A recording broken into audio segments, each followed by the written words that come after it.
the complexity inside the industry, inside the state, inside the counties. And there's rules that are different county by county. There's rules that are different inside of a city that's inside of a county that's inside of a state. And depending on where you're at, in any of those three, the rules are different.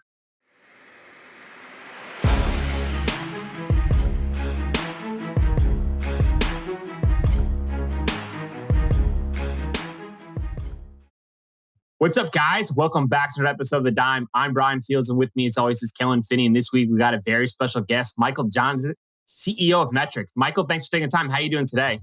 I appreciate the time. Doing well. Thank you guys for having me on. Excited to talk to you today. Kellen, how are you doing? I'm doing really well. Really excited to talk to Michael. Really excited to talk about Metrc, and really excited to try to hold the West Coast down over here. Yeah, I think that's right. So, Michael, just for the record, your location, please. We're in Lakeland, Florida, which is a very kind of a place where all the Florida man stories come from, in between Tampa and Orlando. It's kind of where the business was founded and where our founder's from, and set down roots here one way, shape, or form 30 years ago. I love it. So let the record state another East Coaster, Kellen. So, Michael, for our listeners that aren't familiar with you, can you give a little background about yourself?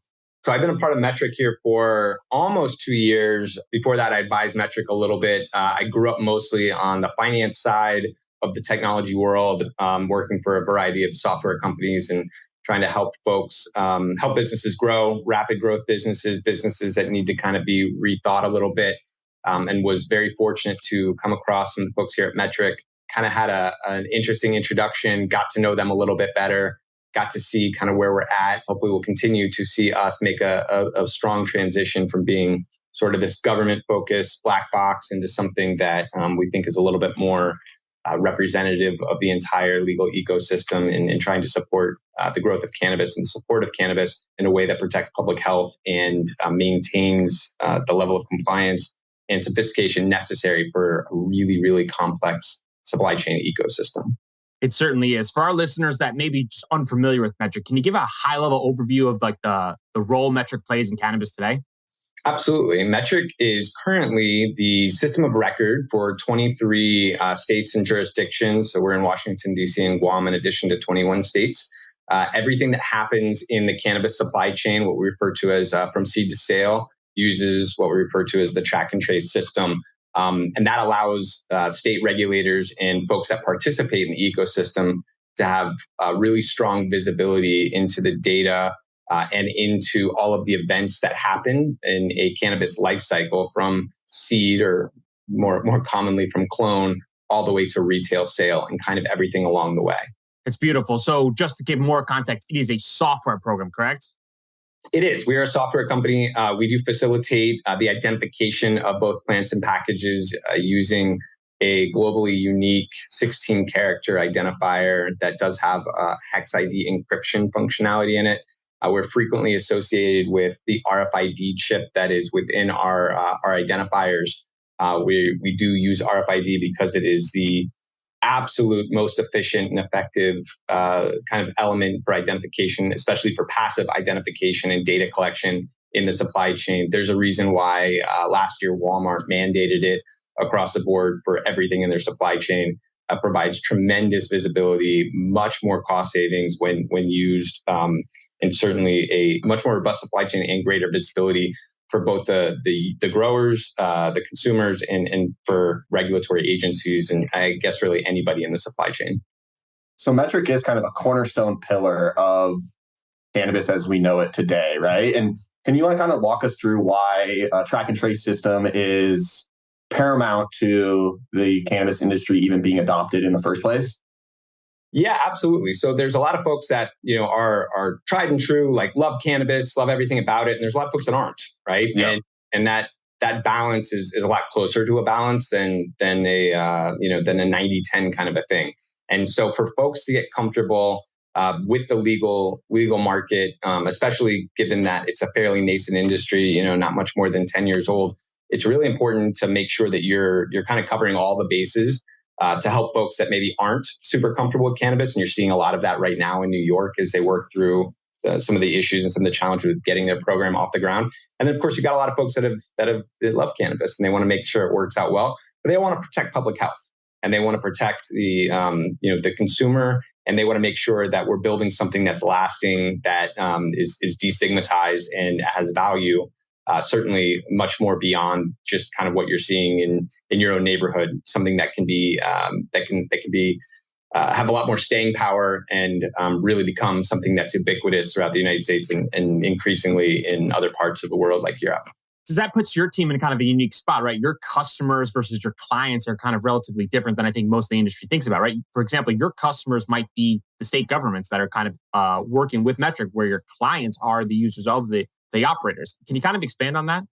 Yeah, it's a really weird dynamic, to be honest. And I've never been a part of anything like that. And I've definitely met some folks that have similar experiences, but nothing quite like what we've got here in cannabis. And it seems like that's fairly consistent regardless of where you're at in the cannabis ecosystem and what state you're in, because that's obviously very different too. So our customers is the government and usually the state. Now, that's been the focus of Metrc for a decade. But the reality is that there's 360,000 average active users in Metrc at any given month, and only about 1,000 of those are regulators or folks that participate in the government, sometimes on the tax side, sometimes public health side, all different angles from the government. So the vast, vast, vast majority of the folks that are working inside of Metrc are license holders, they're growers, they're distributors, transporters, they own dispensaries. And so even though they're not our actual customer, the viewpoint needs to be, and is certainly transformed in Metrc, that they are, that anybody in the ecosystem, anybody that touches Metrc is a Metrc customer. And our objective is to make sure they have a delightful experience in Metrc. It is a compliance tool. So it's a little bit tricky to make sure that folks that maybe aren't a huge fan of being compliant or compliance have a great experience, but that's kind of what we aim to do. We also have another customer segment, our third customer segment, which is in many ways just as important as the first two, and that's our integration partners. And so folks that integrate into Metrc are able to provide really strong value add solutions to the ecosystem, whether it's from a point of sale perspective, an ERP perspective. A lot of really great companies out there providing data, others solving problems. We have over 650 integrator relationships, and that number keeps growing as people continue to build really great products to try and support the ecosystem. So you guys have a lot of cloud-based software solutions for the cannabis industry. And I was curious, in those early days, like a decade ago, I mean, like banks haven't been the friendliest to cannabis operators. Did you guys, I know that your customers are state governments, but even though there's not this federal oversight, did you guys get some pushback from some of the larger data centers that you guys were contracting to store all this information in? And kind of talk us through those early days with during those conversations and how that all kind of came to be. Yeah, it predates me a bit, but a decade ago, you didn't see as much in the software space being put in the cloud, in the AWS. There was a lot of localized data centers. We use one called Rackspace, which for a period of time was the largest. We've actually migrated recently from Rackspace to our product being in the Microsoft Azure cloud, which has been a game changer. Performance is a very big deal for me. We brought in a new CTO a few months ago, and we're hyper focused at trying to improve the speed and the performance of the system. We expect that spinning wheel to go away and get destroyed as quickly as possible. It's a lot harder than it might seem. Metrc is an enterprise level tool, which means it's not going to function the same way that Facebook or Instagram is going to function on your phone. For folks that have spent time in Oracle or SAP, typically it's you have a little bit of thinking that happens. They have their own spinning wheels. Well, as we mentioned earlier, our customers, 359,000 ish of them are users, are operators, and they're trying to run their businesses and not necessarily used to the same kind of an environment where an Oracle or an SAP would work. And so it's incumbent upon us, even though we have so much data and are at that same level from just a simple size perspective as some of those enterprise solutions, it's critical for us to make sure that we are meeting our customers where they're at, and we're trying to provide the very best experience that we can. So a lot harder than you might think because of the level of data and the volume and the activity that occurs within Metrc. That doesn't mean that it's impossible, and certainly something we are on a mission to improve sooner than later. it's got to be an endless battle of trying to scale in front of the demand and the needs, especially as additional states come online and more users come online, because your team essentially has to be trying to operate in front of everyone else. And as the system continues to scale and the expectation scale, that's an investment in resources and time and infrastructure that is not as easy as just connecting kind of dots on a page. Yeah, it's hard. It's hard to think about because most of us aren't in the software space. Most of us use, an app, or we use a program, or you'll be in Google, send an email, and it just happens instantaneously. And the front end, the user experience, is the part that we tend to have the most familiarity with and the best relationship with. Metrc has spent the vast majority of its existence trying to harden what happens underneath. So the UI isn't. I wouldn't describe it as the easiest and most intuitive. That's something we're very aware of and paying attention to. There's been a lot of time, a lot of effort, a lot of money over many, many years trying to harden the back end so that we can handle different things. To give you some perspective, we have one integrator in one state. Actually, we have many integrators, but there's one that I was just talking to yesterday. That's why it's top of mind. That passes 1.5 million calls every single day, which means that that's connection into the system, passing information or pulling information out every single day. So you can't just build a system like a simple app that handles something like that. It's very, very difficult once you to start to scale something, especially once you get past a certain size, because there's just not that many software programs out there, and the way something has to be built to be able to handle that level of volume and 360,000 people, kind of plugging away at it every single day is very different than maybe a typical app or something you might use in a day in and day out basis. So when you guys designed that, I mean, it's got to be really challenging to build an interface for the diverse set of operators out in the cannabis industry. How has that kind of obstacle been handled by your guys' team from like a customer service perspective? Because you probably have skill sets from I know how to program to I don't know what an Excel sheet looks like, correct? And you have to kind of create a program that helps everyone. We do. And as difficult as I think for some folks, we've certainly, heard, hey, Metrc doesn't make sense, or I can't figure out how to do something in Metrc. For other folks, they say it's super simple.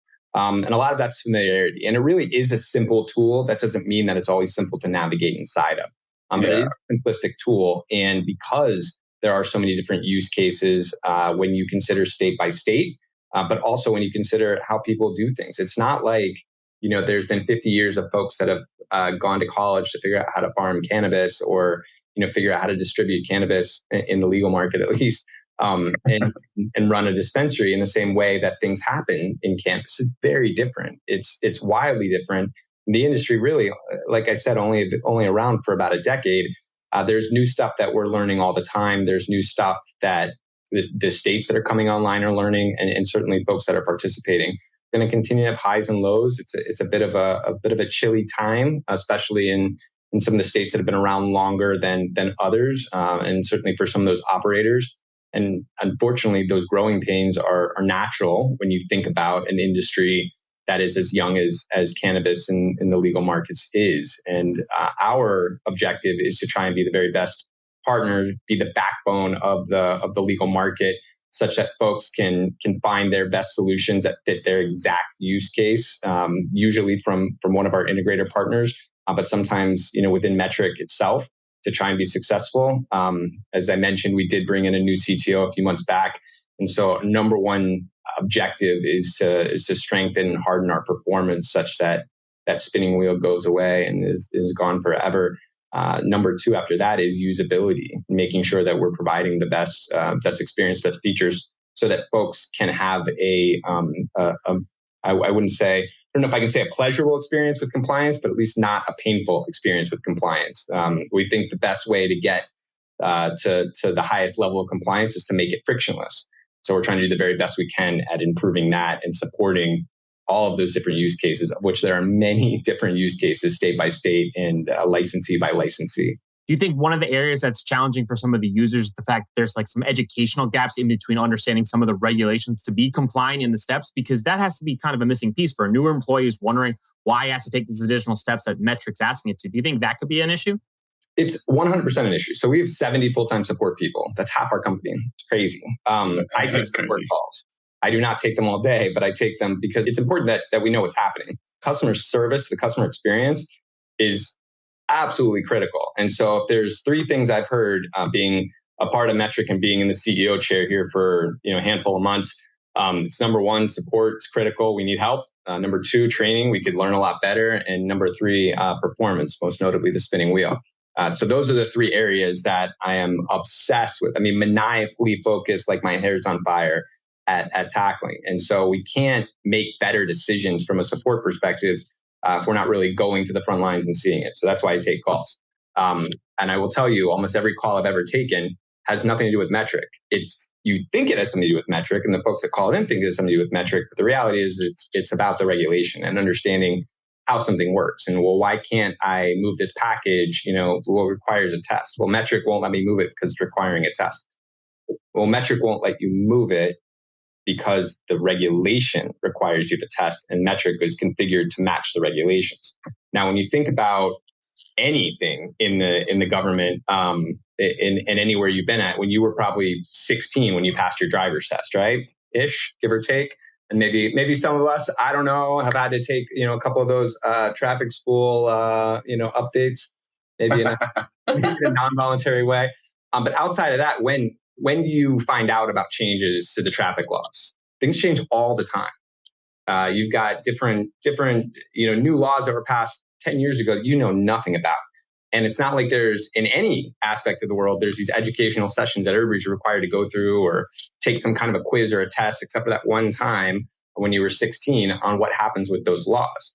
Similarly with cannabis, and those laws tend to be a lot newer. You didn't grow up with them. You didn't, see your parents and everybody else on the road following the same rules. So you don't even know what they are. You go to the state's website, they're written in legalese as rules tend to be, and there's a reason why they're written that way. It's not necessarily the most intuitive. And so even if you read it all, that doesn't mean that you know how to pull it together. And so the state, generally speaking, doesn't have a support desk, a help desk. They're there to administer the laws, not to explain the laws to everyone.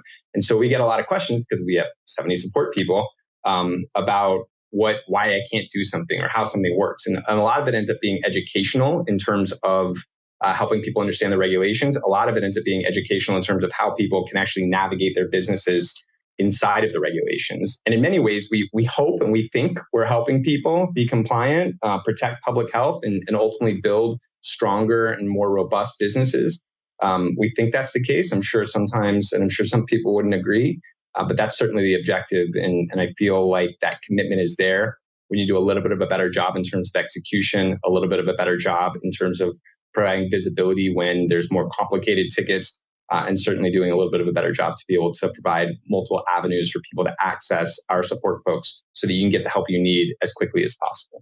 When new states come online, do the regulators actually reach out to you guys and be like, hey, we know that you guys have been helping a lot of other markets do this. Like, do you have any pointers, suggestions? Is there a collaborative relationship that you guys have with the regulators? Or is it kind of like information flows one way and that's the end of it?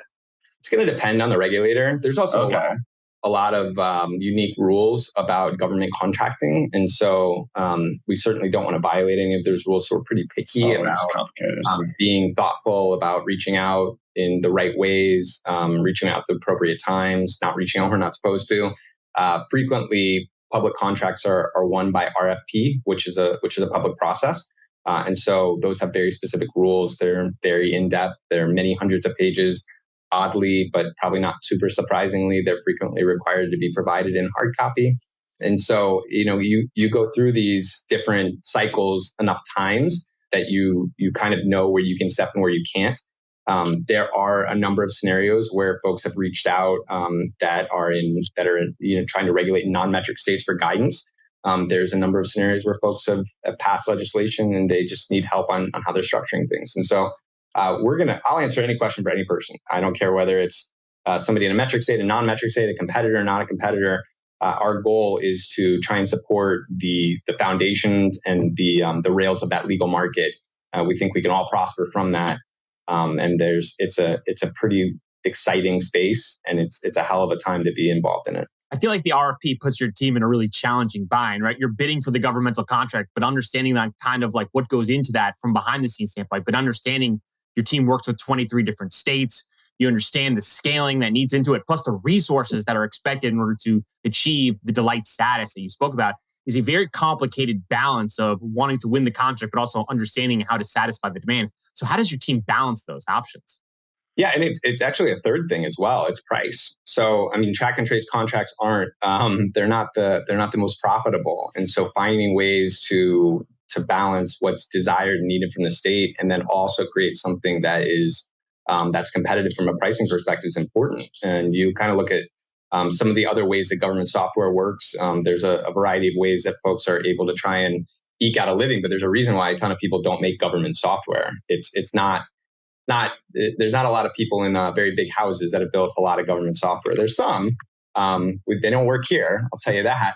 But we try and balance it. We want to be profitable. Some of our competitors have other offerings and other products, and they're able to generate revenue in different ways. We don't. We have one. And our commitment is kind of tiptoeing that line and making sure that we're providing something that's compliant and working with partners that can provide our value-add solutions is something that's important to us.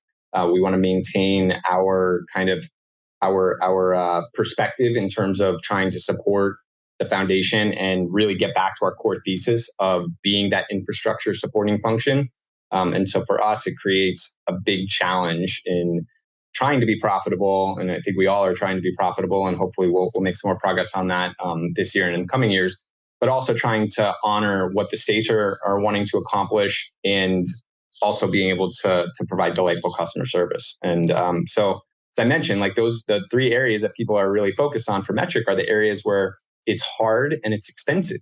And so that's why it works the way it does, because it's hard and it's expensive to do those things well. And I'm sure there's many things I can imagine the feedback on this pretty quickly. Well, it's not hard to pick up the phone. Yeah, you're right. It's not. But when you get 10,000 calls a day, sometimes it is. And so we're doing the very best we can to find ways that we can make sure that we're successful, regardless of whether we get 10,000 calls or one call, that every person that's interacting with Metrc has that delightful experience and feels very important, because we do value everybody that participates in the Metrc ecosystem. Has there been one area that surprised or shocked you that before you took the job, you thought one way, and then, into the job, you realized completely different than what you originally thought?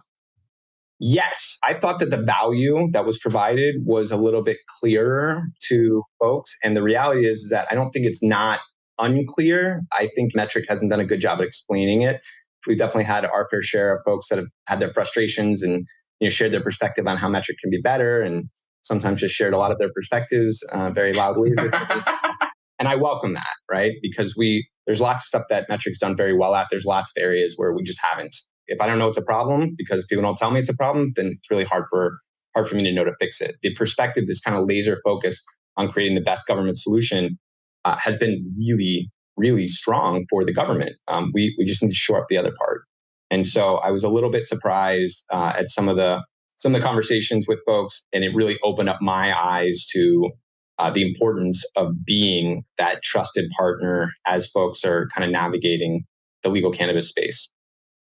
I got to give you a ton of credit, right? I went into this before we met thinking one thing about you and your team, but then hearing your customer service focus, I think really changed my perspective, because essentially you don't have to actually care about the operators the way you're describing it, right? You're a government-focused software solution where the operators are forced to use it. And I give you a ton of credit for actually being willing to be in the trenches, to listen to the customers, and to figure out ways to help the operators, to help them be more compliant so that they can be educated and understanding what they need to do in order to be compliant.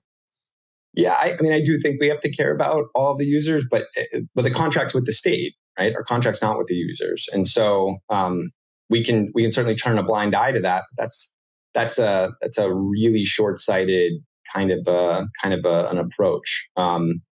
It would be great if and we've actually been very fortunate in some of the last few states we've won. We've gotten some really excellent feedback. Like, yes, Metrc won. Like, we're going to be able to kind of have some that great foundation, that great infrastructure that will underpin our market.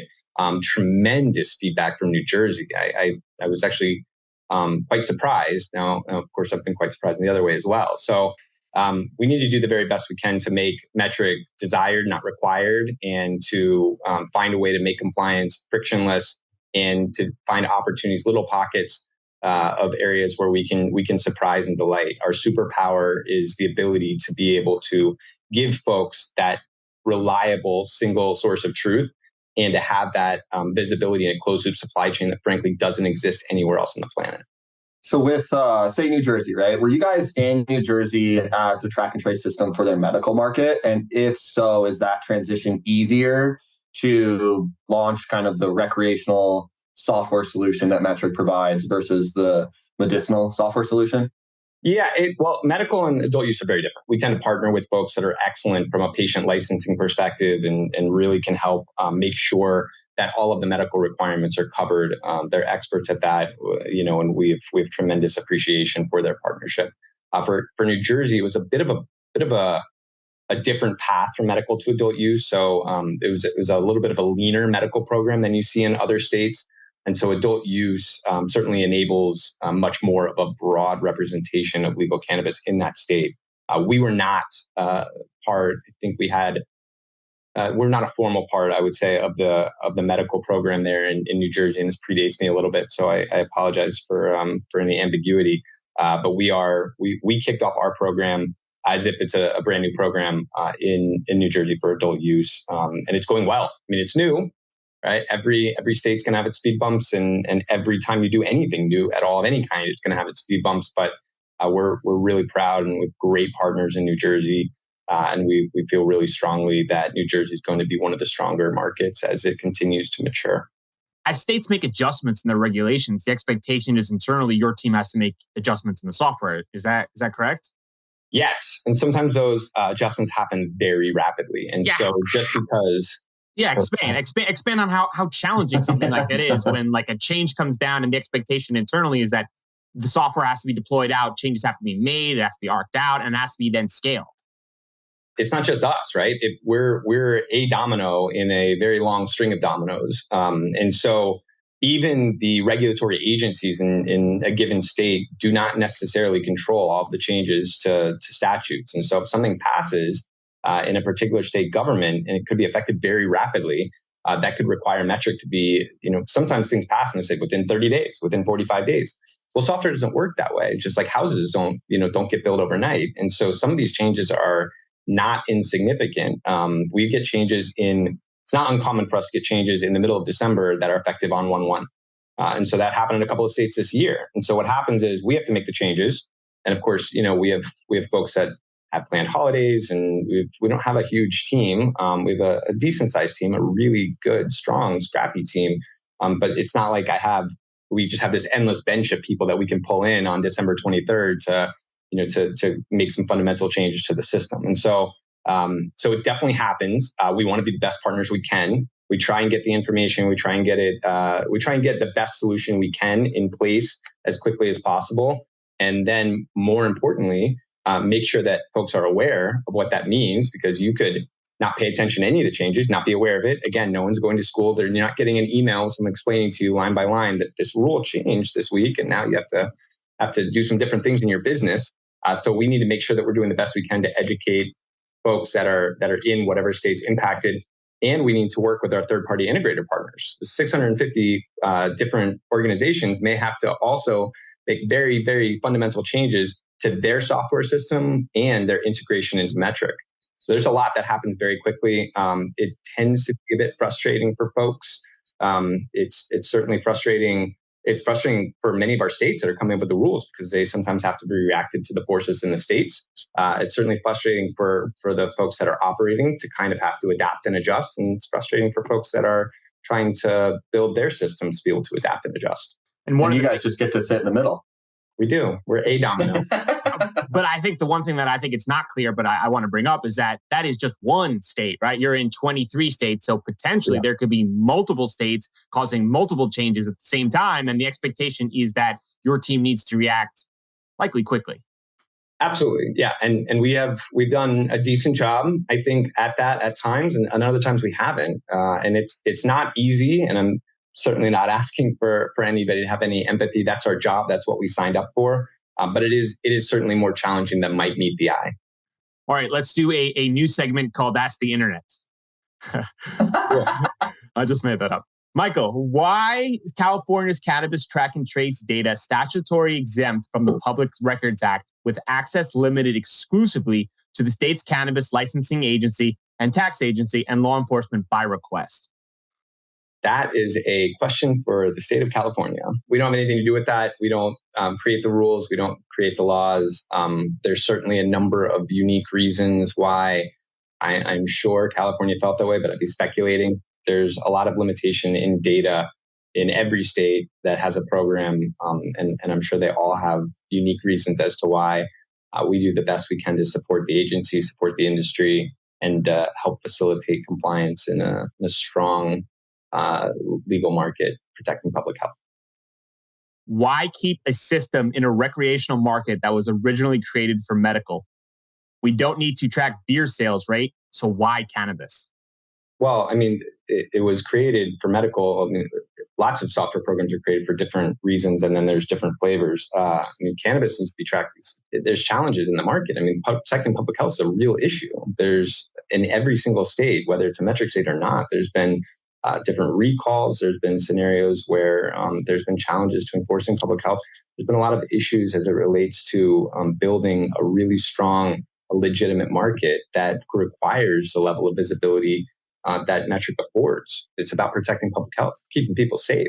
And beer sales is not really the best comparison because, first of all, it's not something that grows out of the ground. Of course, there's certainly agricultural elements associated with it. But there's a variety of different elements in cannabis that create some unique nuances in protecting public health, protecting children, protecting folks that might not appreciate all of the elements of cannabis, the psychoactive effects. We absolutely need to do the very best we can. That's really the only way that we're going to help build a sustainable legal market, is one that people can rely on and have confidence in. Cannabis is a tremendous opportunity, but just like any opportunity, it can go a couple different ways. Track and trace visibility and protecting public health and public trust is stalwart in terms of making sure that is a sustainable and successful industry for many years to come. Yeah, and I also want to just say that beer is legal federally and cannabis is not. And if we want to continue to change the cultural stigma associated with cannabis, we don't need a state that has an adult use market that isn't keeping track of what is being manufactured in that state to then transport said product to another state that doesn't have a recreational market. I just want to throw that in there. So transparency and visibility. This is a pretty specific question. Best, easiest, and compliant way to add new genetics to Metrc?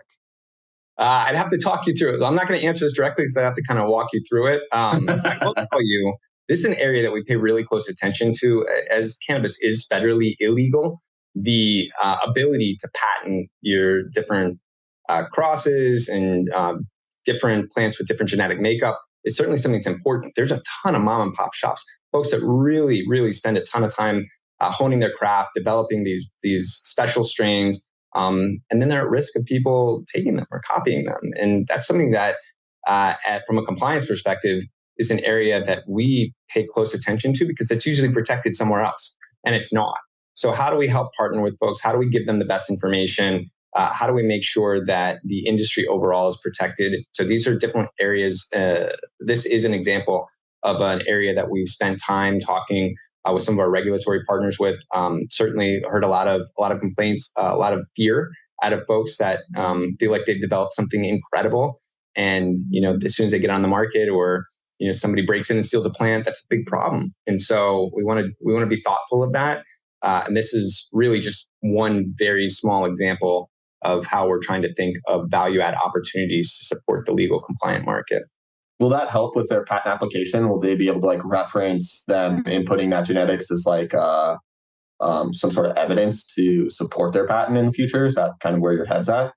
I am not a patent attorney, so good answer. You cannot hear anything I'm saying as legal advice. I would think, based on what I know about patents, so we have 10, that any evidence of something existing in the world earlier than later is helpful. It's meaningful. Smart. Whether or not that's going to be meaningful enough to secure somebody a patent or not, I can't provide that perspective. But we want to do the best we can to support folks in any way possible, and this is certainly something that's come up. That's a beautiful answer, by the way. Is your team tracking any data? Have they found any trends? And are you planning on releasing a published peer-reviewed paper in the future? That's an excellent question. So the data is not ours. The data belongs to the state. It belongs to you as the consumer, and it belongs to the different licensee. There are different scenarios where any of those different stakeholders has asked us to spend time in the data, and we certainly spend time in the data as it relates to trying to improve the product or to improve the customer experience. In terms of a peer-reviewed paper, I don't know that. We have gotten a number of, over the years, there's been a number of different reviews and papers that have been reviewed that dig into some of the effects of Metrc in a market that's legal, without Metrc, Metrc in regards to how the legal market processes things. But the data for us is not something that we're going to share without anybody's permission. We very, very much value our customers, both state and users, and we're certainly not out here trying to peddle that data. If people would like to make their data available for research projects and whatnot, we're certainly happy to partner with those folks, assuming we get the proper permission. Are there any plans to alter the current API or the constant issues of the uptime that's a constant request by others? So API for Metrc is actually completely free. And that's an interesting thing because the API itself is, well, it's an extremely rare thing. For us, the API is a little bit more basic than you would typically hope kind of a world-class API would be. And again, that comes back to the economics of it. And so there are a number of integrators that have requested very specific either endpoints or access or webhooks are very common. And so we've definitely begun partnership with some folks on developing that. We call it Metrc Connect. We're certainly working with folks. It's actually been beta tested with more than 10 API integrators. We expect that to grow, and we expect people to continue to get that opportunity if they want. Metrc's API will always have a free option. The vast majority of folks should never pay for access to Metrc's API. But if you want things that are above and beyond what we would consider kind of the norm, we certainly want to give you that option as well. And then for the uptime. So Metrc's uptime is actually quite good. The difference between uptime and I think what the question is probably asking is kind of what we refer to as functional uptime. And so the product itself being up and the product moving at the pace that you expect is not necessarily the same thing. The latter is what I'm mostly concerned about, right? If the product's not performing at the pace of your business, then it's not performing the way that we expect it to be. And so that's the effort that we're really focused on. That doesn't mean that there hasn't been outages. Of course, there are. But generally speaking, when folks are speaking about challenges with uptime, they're talking about timeouts and how long things take. The system is still technically up. It's just not performing at the same level that we aspire to. And so there has been dramatic improvements over the last handful of months, especially since we made the migration to Azure. Certainly moves quite a bit faster, but we're not done. And there's a lot more opportunity to improve performance and to ensure that people have that delightful experience in Metrc. And we are, I cannot stress how committed we are to that. Are there any assets, efforts, or strategies you wish people paid more attention to? Yes. So there's a lot of folks that will talk about Metrc as it relates to kind of a compliance element, and they forget or miss this massive gold mine they have in front of them in RFID. And so folks that are struggling to make money, or you think you spend too much money on people, or you need too many resources, probably not taking advantage of RFID, whether it's automated inventory counting, whether it's location and tracking of nutrients that you're putting into plants, or how much water, or what location they're in, or looking at the yields on a per plant basis. It is incredible. And a lot of people say that's just too much, it takes too long. It takes less than 4 seconds to go through an entire process from a manual process of weighing a plant if you're using an RFID enabled scale. And if I have, a room of 100 plants, they're just not all going to end up yielding the same amount. And if for many growers, getting 10 more grams per plant could be the difference between bankruptcy and being wildly successful. That level of visibility and that data exists. It's there. It's passively collected. It's cheap. You already have the most expensive part is the inlay and the tag.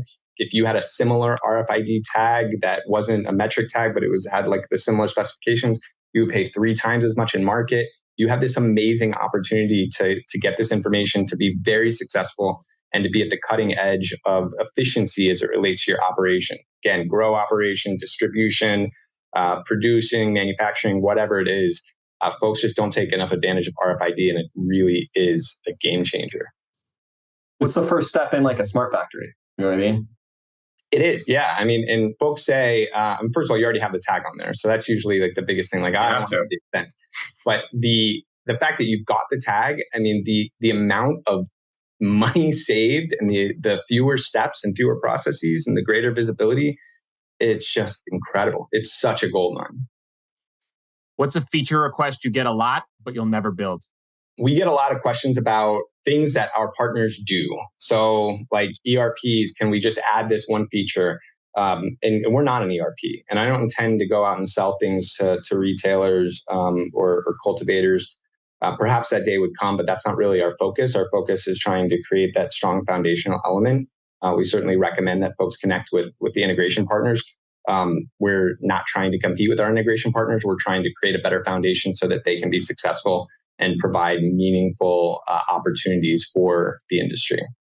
When you started your journey in the cannabis industry, what did you get right? And most importantly, what did you get wrong? What I got right is I thought, it's like, all right, it's cannabis, it's just software though. It's fine. It's just a different product. That was right. It is just software. And we can say that it's different and it is. There's so many nuances with cannabis. But at the end of the day, the normal tenets of software, build a good product, make it reliable for people, and delight your customers is the same regardless of the industry. And so I got that right. I was very, very much, I think that's a universal truth, and it's certainly been proven out.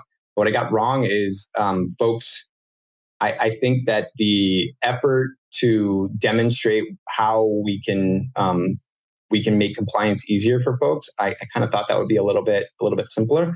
And a lot of the challenges are things that I didn't fully appreciate. The complexity inside the industry, inside the state, inside the counties. And there's rules that are different county by county. There's rules that are different inside of a city that's inside of a county that's inside of a state. And depending on where you're at, in any of those three, the rules are different. So you just don't know those things in the same way that you do when you actually live them day in and day out. That was perfectly said. Before we do predictions, we ask all of our guests, if you could sum up your experience in a main takeaway or lesson learned to pass on to the next generation, what would it be? Find ways to think about the long game, right? Even in this has been a hell of a year. I guess the past 12-ish months for folks in the cannabis space. It's very challenging for some folks, at least, to survive and to find ways to keep their business going. I think about the long game, and there's definitely dark days. There's definitely days when the sun comes out, and the sun certainly always comes out after the dark days. We've had a lot of challenges here. I know a lot of our customers have had challenges.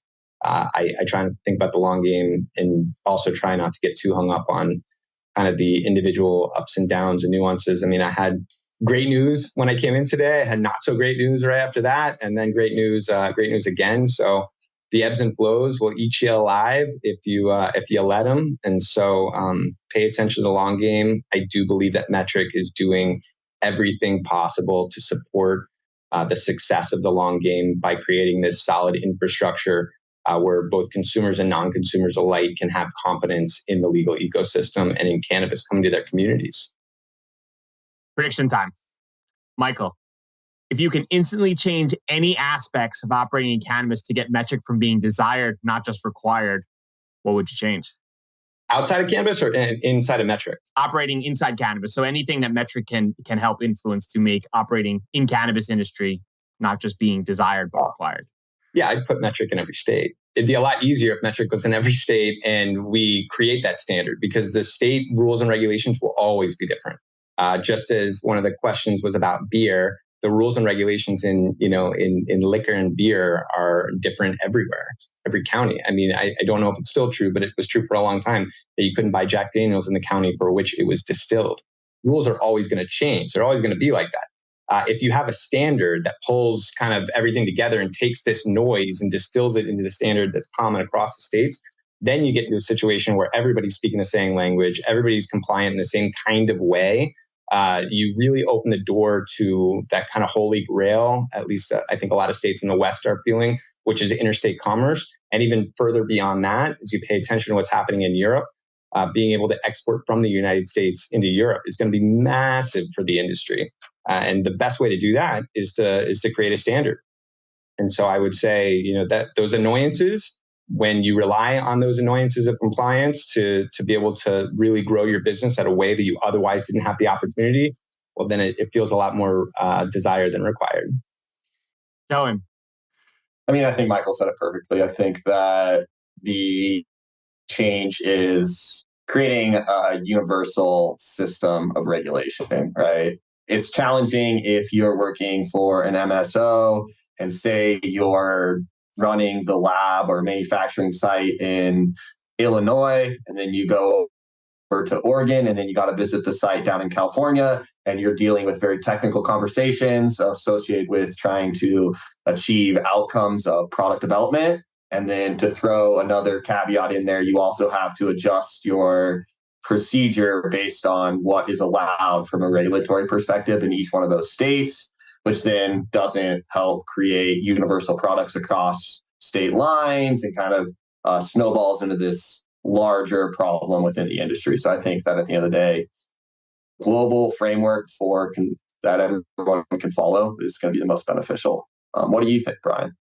I mean, it's incredibly challenging, right? Your team needs to scale out in front of the industry's needs to anticipate these ideas that are coming online, but also be flexible enough with the regulators that make these changes to implement the changes quickly and swiftly, but also then provide the education to the clients of the software so that they're aware of the changes and the hurdles that go into it, all within this really finite balance early in an industry. It's incredibly complex and a very, very challenging game. And Michael, for our listeners, they want to get in touch. They want to learn more about Metrc and they want to speak to you directly. I know you're pretty open. Where can they find you? Yeah, you can find me anytime. Feel free to email me anytime. Michael.johnson@metrc.com. Fairly active at LinkedIn. Metrc is available at metrc.com. We've got a lot of new folks in the last year, kind of shifted our focus. So there's some folks in the field, there's outreach. Any questions, anything we can do better, any way we can be stronger, please don't hesitate to reach out. I don't think I hear enough. We really are committed to doing the very best we can. I appreciate it. I'll link it up in the show notes. Thanks for taking the time. This was fun. Thank you.